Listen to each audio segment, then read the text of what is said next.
When news happens at Habersham Central, you can count on the Raider Unlimited News team to give you the best coverage. Keeping you informed is our business. Accurate and dependable. Raider Unlimited News. From around the campus to around the county, this is the February edition of Raider Unlimited News. Hello, I'm Amy Moore. And I'm Britney Ivester. During this newscast, reporter Amanda Garrison will bring us up to date on the school news. Allison Tinch will be reporting on activities from around the county, and we'll hear from Josh Carroll with sports. We'll begin our newscast with a look at Habersham County Schools. Education reporter Amanda Garrison is standing by with the latest. Amanda? Thank you, Amy. Students in Habersham County are fortunate to have the opportunity to participate in academic and extracurricular activities. Many of these opportunities for our students have been made possible through grants which have been funded. The students are not the only ones in Habersham County to benefit from these grants. The teachers also have the opportunity to learn through training. Earlier, I spoke with the superintendent of Habersham County Schools, Ms. Jerry Hooper, about some educational programs funded by these grants. We are so excited at the beginning of the school year. We have had a lot of faculty members as well as the Raider Unlimited staff at the high school that had the opportunity to go to Macon to the Next Generation School Conference and do presentations. I think this is probably the first time in the years that I have been superintendent that this has evolved. And I think this goes back to the fact that with the technology and with the training that we have given the faculty and staff members throughout the county and the continuous staff development programs that we have for our teachers, it is allowing the teachers the confidence that what they are doing in their classroom is very innovative and very creative. And this information needs to be shared with other faculty and staff members throughout the state. We have a lot of schools. There are 4 elementary schools, and of course the county has what we're calling school improvement grants. The county's school improvement grant is based on a transition program. This program will allow and give the opportunity for teachers to talk with the next year teacher of the student. We are finding that this will involve parents more in the child's education, as well as it will allow the teacher the opportunity during the summertime to make plans for staff development, to allow that teacher the opportunity to see what areas of weakness she or he may have. So we have a lot of programs that are going to be available to the staff members throughout the school system. So it's just an exciting time that the faculty and staff at these schools take the time to apply for innovative grants. Because of the programs Ms. Hooper spoke about, the students of Habersham County benefit by having opportunities to expand their knowledge. One such student is Nathaniel Fouts, who has chosen Ms. Susan McClure as his star teacher. Habersham Central's star student this year was Nathaniel Fouts. He chose as his star teacher Miss Susan McClure. I had the opportunity to speak with Nathaniel, Miss McClure, and his parents. Nathaniel, could you tell us about your future plans? I plan to attend Georgia Tech in the fall and major in pre-medical studies. And we know that Miss McClure has meant a lot to you throughout the years. Why did you choose her as your star teacher? I feel that out of all the teachers I've had in high school, that she has taught me the most that I will find useful later on. Miss McClure, we know it is definitely an honor to be chosen as star teacher. How do you feel about this honor? Yes, Elizabeth, it is an honor to be chosen star teacher, and since I've taught Nathaniel for the last 3 years, it's even more special coming from him. Miss Fouts, we know that Nathaniel has always been intelligent. Have you done anything to foster his intellect? I wish I could say that I had made a great contribution to his intellect, but he actually came very well equipped, and so we are just very thankful to God for what he has allowed Nathaniel to achieve this far in his life. Thank you. And Mr. Fouts, what has been your greatest joy with spending time with Nathaniel? Just teaching him about the outdoors and about life in general outside the academic world. We would like to congratulate Nathaniel on his accomplishment and wish him the best of luck in the future. Reporting for Raider Unlimited News, I'm Elizabeth Smith. As Ms. Hooper already stated, Raider Unlimited, along with numbers of teachers from our county, were presenters at the Next Generation School Conference. Jennifer Kimsey and Jennifer Rectoris will now bring us up to date on this conference. Each year, the Next Generation School Project hosts a statewide conference. This year, Habersham County was asked to make several presentations at this conference, which was held on January 28th and 29th in Macon. These presentations focus on the activities going on in our county. Along with Radar Unlimited, some of our own faculty members from our school system had the opportunity to present what they are doing to enhance the education of students in Habersham County.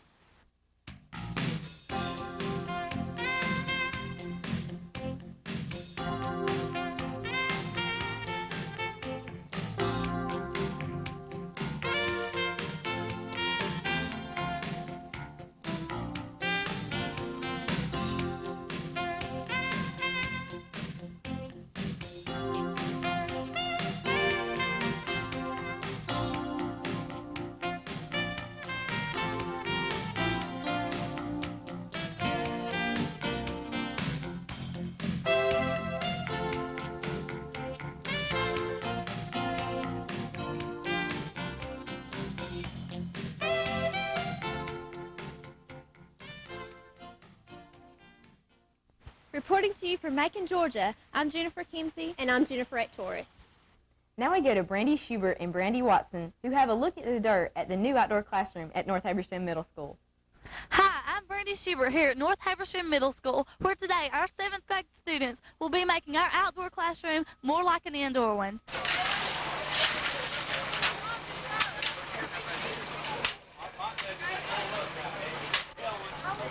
When they get it all laid out and they drag it off with the street board, then the next thing they'll put on it, see that thing with the long handle on it? It's called a bull float or a magnesium float, and they'll just float that back and forth across there. And then after it gets hard enough to walk on, they'll put that big machine there on it. It's kind of like a big fan. It's a troweling machine.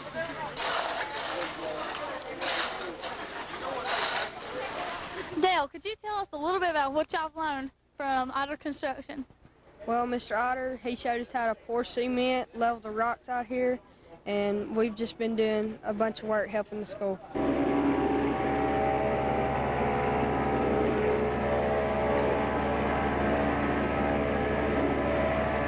I'm here with the class of 2002 construction. Zach Lahane is our vice president and Tiger Miller is our president. Could you tell us what are y'all doing with your outdoor classroom? Well, really, we're just trying to take this old building out here, and we're just trying to fix it up to where we can use it as a classroom for when we're outside or by the river or whatever. Okay, and Tiger, can you tell us what have y'all learned this year? We have learned that you learn a lot more when you have hands-on things, and it's been a great experience being out here and doing this, and it's really fun. On a different note, let's join Dana Burton, who will tell us about the upcoming spring musical at Habersham Central High School. There haven't been many intermissions for the Habersham Central Drama Department lately. The last play, The Diviners, drew a large crowd. Now the thespians are learning their lines for the new play, Nonsense. I had the chance to talk with Miss Staples about the upcoming production. And we're really excited about this talented group of people who've come together to produce Nonsense. As you know, the plot of the story is our 5 nuns are holding a fundraiser in order to get enough money to bury the nuns they have in their freezer, who are, of course, dead, who died of botulism. And so it's quite a funny show with each nun spotlighting her particular talent, whether it be singing or dancing or acting, whatever it might be. Could you tell us when the dates and times are going to be for Nonsense? Yes, we open Sunday, April the 20th at 2:30 and have 2 more shows on April the 21st and 22nd, which is a Monday and a Tuesday, and those shows start at 7:30. Thank you, Miss Staples. We hope the play's a success. Thank you. It sounds as if the students of Habersham County are really getting involved. When we return, Allison Tinch will give us a more in-depth look at county-wide activities as well as this month's health update.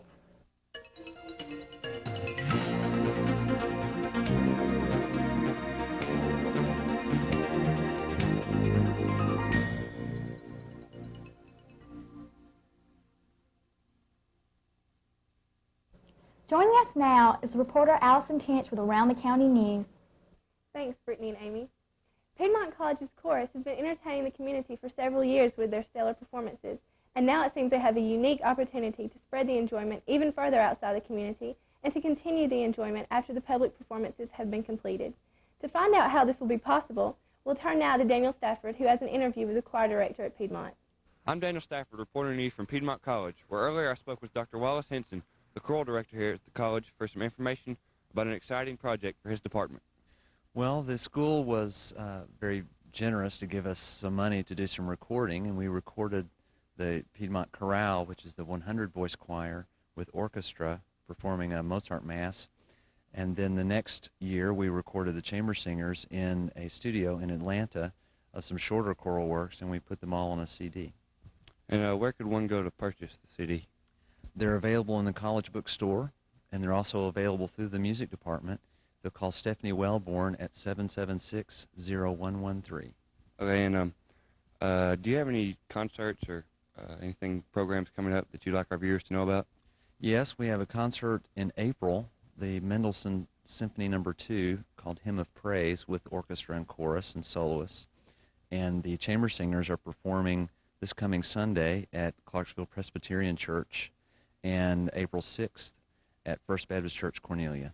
Exciting changes and innovations in the field of education can also be seen in another school in our area, North Georgia Technical Institute. Angela Crocker and Jennifer Mitchell are reporting on the new approach to teaching the spreading aspect of the technology net. All of Habersham County's educational institutions are caught up in the technology net, and North Georgia Technical Institute is no exception. Radio Unlimited's Jennifer Mitchell spoke with an instructor at North Georgia Tech about a unique program starting this semester. Traditionally, teaching has been the teacher and the student, the pupil, right there in the classroom, which requires them to be together in what we call a synchronous environment. That is, they have to be there at the same time.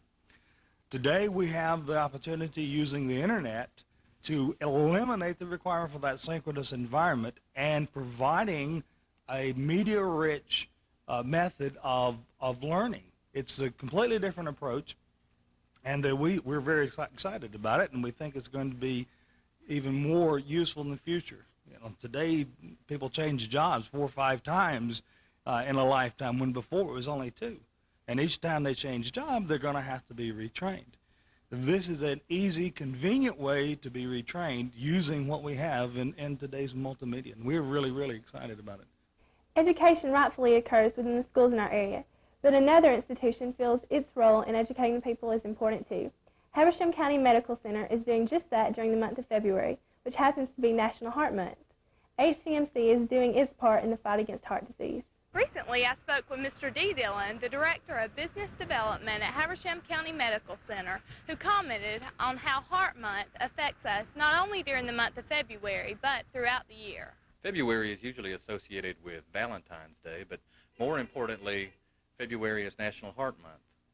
During this time, hospitals, physicians, in cooperation with the American Heart Association, spend a lot of time and energy distributing information and materials about heart attack, heart disease, its prevention, and its treatment. This year, 1.5 million Americans, that's 4,000 a day, will suffer a heart attack. Nearly a third of these will die. The average victim waits more than 2 hours before deciding to get help, according to the American Heart Association. But cardiologists say that every minute counts when seeking treatment. Early recognition of heart attack symptoms is critical because there's interventional therapies available that can stop heart attack in progress. Last year alone, we here at the Habersham County Medical Center Emergency Room treated more than 540 patients that presented with chest pain. Again, it's very important to remember that the sooner someone receives treatment and intervention, the more likely it is that they won't become a negative statistic. Thank you, Allison. As you and your crew have pointed out, we are very fortunate to have Piedmont, North Georgia Tech, and Habersham County Medical Center here to support Habersham County with their various programs. Still to come, sports with Josh Carroll.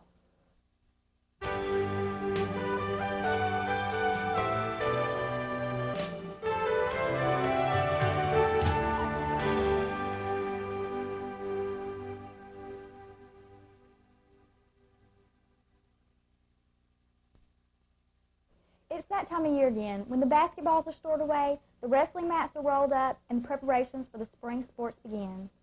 Josh Carroll joins us now for a look back on the basketball and wrestling seasons and a look ahead to the spring sports coming up. Sports have really been moving here at HCHS this winter season. Basketball and wrestling are coming to a close and seem to be going out with a bang. The basketball teams have fallen upon some hard times this season, but they refuse to go out without a fight. The Raider wrestling team has had a tremendous season so far and looks strong heading into the state tournament. Now let's go to Cicely Allen for more on their season. During the weekend of February 7th and 8th, the Raider Mat Men rolled out the match for the last time this season. They also rolled out several victories, propelling Coach Morris Brooks over the 100-win mark and some of his star wrestlers onto the state tournament. The HCHS wrestling team then placed 18th out of 75 teams, which was their best finish ever at the tournament. I'm with Tim Nicholson and Gordon Richards, two of our wrestlers who attended the state tournament. Tim, upon reflection of your 4 years as a wrestler, what was one of your most memorable moments? Well, my most memorable moment would be defeating Parkview this year. That's something we've never done before, and hope to see it be done in future years. And Gordon, congratulations on placing second in the state. What are some of your expectations for your senior year? Well, just try to win, I guess, state next year, and maybe as a team do a little bit better than we did this year. Well, thank you, and congratulations to both of you and your teammates on a very successful season. The Raiders swim team has also been in action lately. Mary Verdery has more on their season. History was made this year at Habersham Central when the first swim team relay splashed into the water. Alicia Lent, Nara Pierce, Lisa Ferguson, and myself were all members of this team.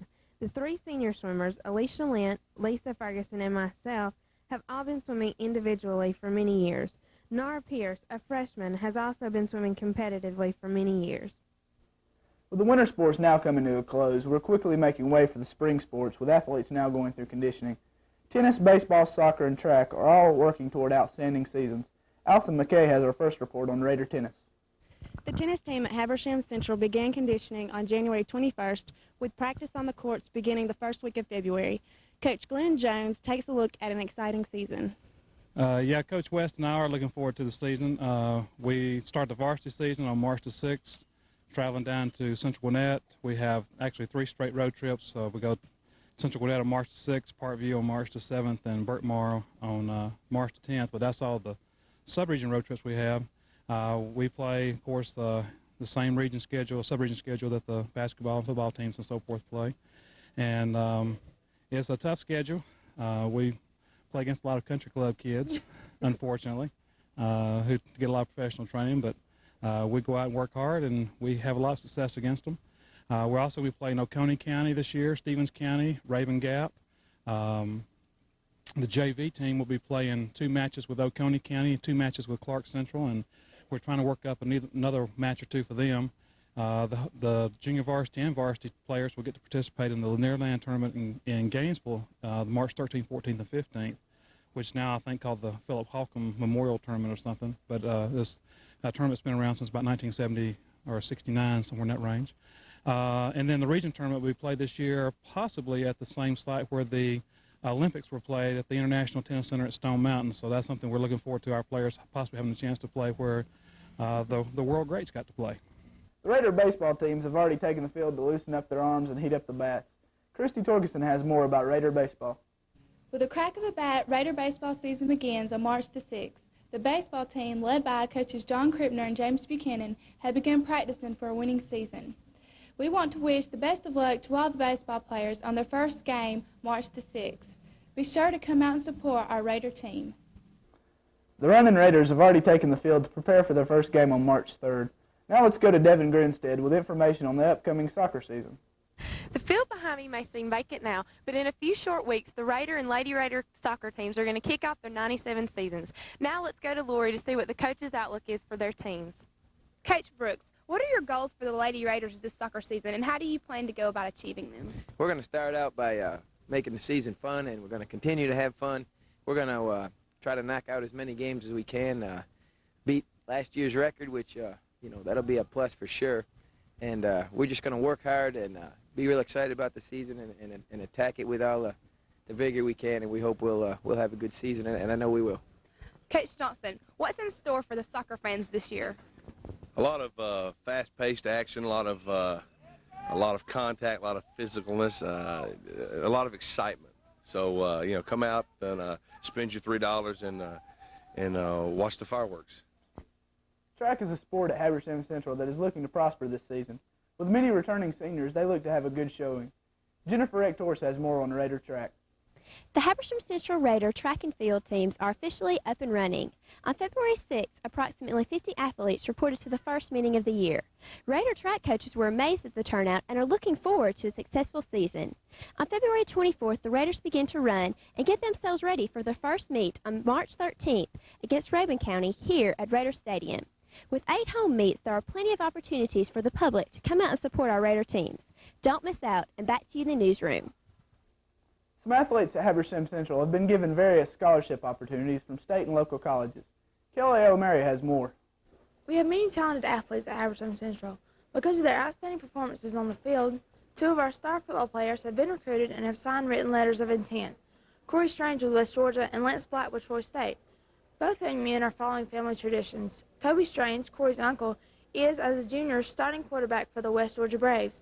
And Shane Black, Lance's older brother, was an all-conference free safety as a senior this year at Troy State. Both Corey and Lance look forward to outstanding college careers. Jake York talked to them about their decisions. Hi, I'm here with Corey and Lance. Corey, we know you've had an outstanding career here at Habersham Central. Can you tell us what led you to choose West Georgia? Oh, well, my uncle, he went to West Georgia, so, that had a little something to do with it. And, I've been down, to stay with him a while. And, I know the coaching staff, and I like their style of offense. They throw the ball a lot, so, that really motivated me to go to West Georgia. Lance, we know that your brother Shane has played at Troy State. Did that have anything to do with why you chose Troy State over other schools? Yeah, it did, and because since Shane went there, then I know all the coaches and everything, and I felt real comfortable down there, so that's about it. Thanks, Jake. Next month, we will be featuring more seniors who will be signing with colleges. The North and South Habersham middle schools have had impressive seasons from their 7th and 8th grade basketball teams. John Pritchett and Kelly Ivester have more about these future Raiders. The training of athletes as they approach the high school level of sports begins in the recreation departments and the middle schools. These future Raiders will carry us into the 21st century and beyond. These programs help to guarantee a bright future in athletics in Habersham County. At North Hab, the Bobcat girls and boys had a tough season filled with heartbreaking losses. But with losses comes experience of both sportsmanship and life. Here at South Habersham, the Rebels also had a trying season, which tested their skills and motivation. Both of these qualities will inevitably enhance the performance of these upcoming Raiders. Thanks, Josh. Congratulations to the basketball players and the wrestlers on an exciting season, and good luck to all athletes participating in the spring sports. As you all know, with the month of February comes Valentine's Day. That's right, Amy. And Mandy Barrett has a very special segment devoted to just that. Not only are Habersham Central students celebrating Valentine's Day, but some of our other Habersham County citizens are getting ready for this day as well. Syl Hood is standing by with some residents of Habersham County Nursing Home as they recall some of their favorite Valentine memories. There were several years that I really had fun at school. We gave each other Valentines. And that, I guess, is the most memorable experiences I have. I had a wonderful Valentine's Day 20 years ago with my husband. Back when I was going to school, we used to make a big, pretty Valentine's box, and we'd all put our Valentines in it, and then the teacher, she would open the box, and they would pass out the Valentines to us. And then after me and Cub married, that's my husband, he used to bring me a Valentine box of candy every year. And then after we married, we had a son, and he would bring me Valentines home from school that he had made. And so the best Valentine I've had in years is this one that my husband made for me last year. I've got one he made this time, but I like this one the best. So that's all I've got to say. I've had some good, happy Valentine days. Happy Valentine's Day, grandmother. Thanks, Syl. Reporting from Habersham County Nursing Home in Clarksville, I'm Shonda Moss. Back to you in the newsroom. That wraps up this edition of Raider Unlimited News. For the entire Raider News staff, I'm Amy Moore. And I'm Britney Ivester. Thanks for joining us.